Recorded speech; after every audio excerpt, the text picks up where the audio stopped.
ગીર સોમનાથમાં આવેલા ગડુ ગામમાં ગઈકાલે આમ આદમી પાર્ટીની એક જાહેર સભા હતી અને આ જાહેર સભામાં ફરીથી ગોપાલ ઇટાલિયા પર જૂતું ફેંકાયું છે.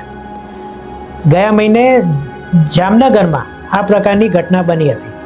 જો કે આ વખતે જે જૂતું ફેંકનાર વ્યક્તિ છે એ હજી જૂતું ફેંકે એ પહેલાં જ એને પકડી લેવામાં આવ્યો હતો અને પોલીસને સોંપી દેવામાં હતો.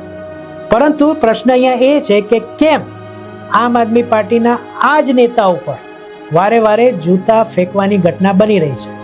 ગોપાલ ઇટાલિયાએ એવું તે શું કર્યું છે જેને કારણે પ્રજામાં એમના વિરુદ્ધ રોષ ફેલાઈ ગયો છે અને લોકો છેક જૂતું મારવા સુધી પહોંચી જાય છે કે પછી આ કોઈ એવી ઘટના છે જે પહેલેથી નક્કી હોય?